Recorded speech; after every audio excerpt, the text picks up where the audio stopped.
Hi everyone, it's Kirei here for Hip Kit Club, and I am using the fabulous new December kits. And my focus for this kit was using one of the brand new files. So I pulled out the holiday baking one, and I've also pulled out, I was asked, pull out sort of your three favourite products. So here we go. It's all about hexagons. I sort of was drawn to those. So I've got the hexagon paper. It's called Hexacle and comes in the main kit. I've got these hexagon shaped chipboard frames. They come in the embellishment kit.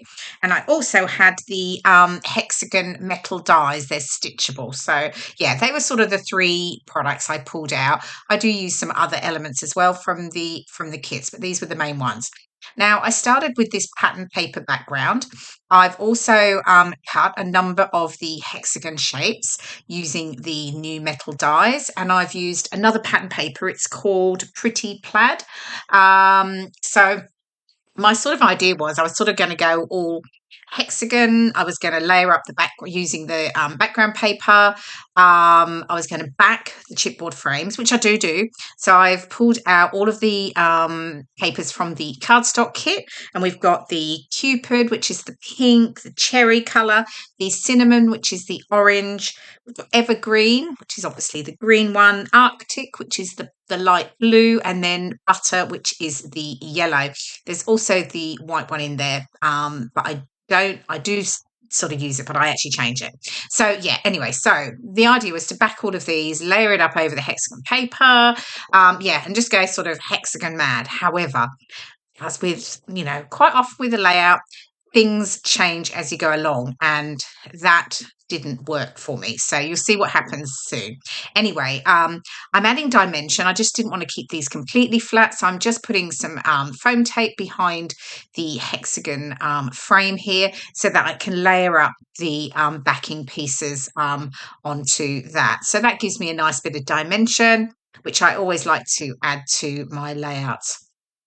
So I'm just doing up the large one, and then I think I won't make you watch me do them all because it just takes a little while. So yeah, if by magic, it'll all be done in just a moment. So there we go. There's one done. And here we go. So background has changed. We're now onto white cardstock because I just realised it was just becoming way too busy, and I was adding my photo and I was like, no, this isn't working. I just need to change it. And I did sort of play around with it a little bit off camera. Anyway, I've gone to white cardstock, but I will add a pattern paper frame just to sort of pull it together. So firstly, what I've got these frames that I've already cut, and I am just going to stitch each of them. Obviously, they've already got the holes there. They are stitchable metal dies, so that's perfect. So I'm fiddling around here because I got my thread knotted. But anyway, I've decided, in my wisdom, that I was going to do French knots in each of the holes. So it does take a little while. So I've sort of mastered it now. Actually, I'm pretty good at it. But I had to just be a little bit careful because the holes are a little bit bigger than I'd normally use. So anyway, here we go, all stitched. I've used back stitch, and I also change stitched as well on the medium size hexagons there. So I'm sort of playing around. I'm just fiddling around with where they're going to sit. And I love that it adds another different texture to my layout. Now, these are super cute. This is the holiday baking cut file. It comes as part of the December release, and I just loved the little pieces, and I thought this will go perfectly with I had a couple of photos, but I only used one in the end. I actually don't do a lot of baking, to be fair, but when I do really love it. And being Christmas, I always have a go at something. So I follow someone on Instagram, Jane's Patisserie, and it's great. She has loads of great recipes, really easy to follow. And I thought, right, I'm going for it. So I did a cheesecake. I did 2 cheesecakes actually in the end. So I did one for Christmas, and did both for Christmas really. So just different days. So I made a Biscoff cheesecake, which was delicious. I forgot to take a photo, silly me. And I made a Bailey's cheesecake using the Bailey's liqueur. Oh, that was yum. And that's the picture that you see there. So this is really just documenting my sort of baking, my baking and what I do, because I don't really do a lot at all. So only for very, very special occasions. And as I say, I'm not any expert at all. What you've seen there is I have now backed each of those teeny little cut files with some vellum from my stash. I just felt I needed something there, but I didn't want to add pattern paper because I thought it would just be too much and it detract from them. And I wanted them to stand out as well on my layout because I really liked them. I thought they were really cute. So yes, I've got those backed. That was nice and easy. And then this is where I've decided I've trimmed down my white cardstock and I am going to add a pattern paper frame to my layout. I do this quite a lot. I just find sometimes it just brings the layout together. So I've used the same paper, and this one's called Pretty Plaid. I have used it to back some of the hexagons on the chipboard frame there. So I'm just sort of tying that back in, and it just brings in just a little bit of coloured the detail around the border there and reflects the backgrounds of the chipboard frame, so the different colours that I've backed with already. So I quite like that. So yeah, so certainly a bit of a change from where I started. So yeah, and then we can start to get some of these elements stuck down. And I'm just using my Nuvo glue on the back of the frame here, and I'm just sticking it to a slightly larger cardstock hexagon there that I'm going to sit there. And I've had my photo sat there for ages. I could have, stuck it on the back, but I am denied. I was wondering whether I'd sit it on add a frame to the front of it and stick it on for the front. I couldn't quite decide, but I ended up sticking with the same format as I had for the whole chipboard frame and just sat it behind, raised on foam pads. So yeah, so now that I've finally decided that, I can actually get it stuck down to my white cardstock and then I can start to finish it off. So yeah. So Hip Kits, if you're not already a subscriber to Hip Kits, maybe you just like, the watching the videos, you get the sort of inspiration, but you've not really sort of ventured into a Hip Kit subscription. I do have a 10% discount code and the details will be in the YouTube description below this video, and it is a great way to try out the kits if you haven't before, and just gives you a bit of a discount, which is always great. We always like a discount, don't we? So yeah, so Hip Kits are fabulous. There is quite a number of different subscription options that you have. You've got your main kit, but then you've also got quite a few add-on kits that you can obviously add on to that main kit. So yeah, loads of fabulous choice. And then there's all the extra elements too. You've got the cut files, the metal dies, there's the stamps. Yeah, there's the colour kit. So loads and loads of fabulous things that come out each month. So yeah, make sure, oops, sorry about the head. Make sure you pop on over to the website, hipkitclub.net, and you can find all the details. Just click on Hip Kit Club. Quite tongue twister sometimes saying all of that.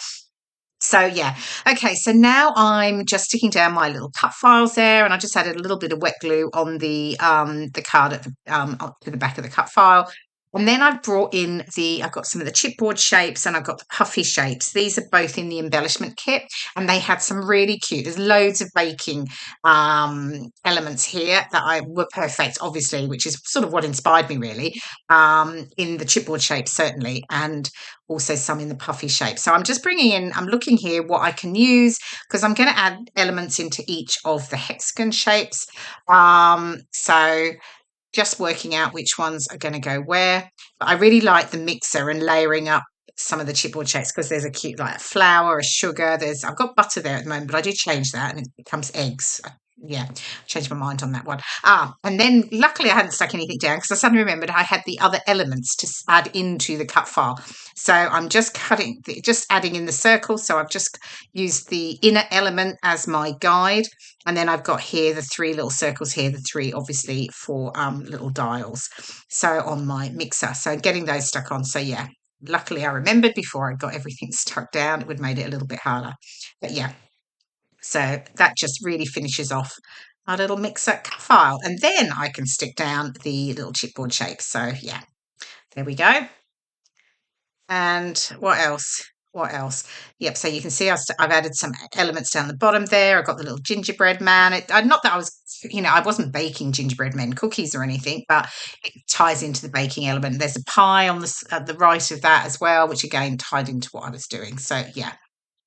Then I cut from the hexagon paper. So yeah, it was a favorite, but I really wasn't going to use it. But I decided to cut out a number of the hexagons with the snowflakes in them out, and then I would add those to the inner of those two sort of medium size hexagon frames. Then I have the gold alphas, and I'm just looking. I've got some of the little gold hearts, and I just thought I'd add a few of those just to each of the cut file elements that I've used. Now you'll notice my rolling pin is set at the top of the screen. I couldn't decide how that was going to fit in, and maybe I should have made it a bit smaller and it might have sat nicely with the mixer, but anyway, it's fine. I don't actually use it in the end. So yeah, now I'm working on my title, so I'm just going to have Christmas cheesecake here, and that's all on, and now I can get these hexagon snowflakes stuck down. And there's a couple of little hexagon chipboard shapes as well on the chipboard frame set. And also on that was a little, under the title, I've got "'Tis the Season for Celebrating." And then I can add my journaling as well along under the title, which I will do shortly. Just get all of these elements stuck down.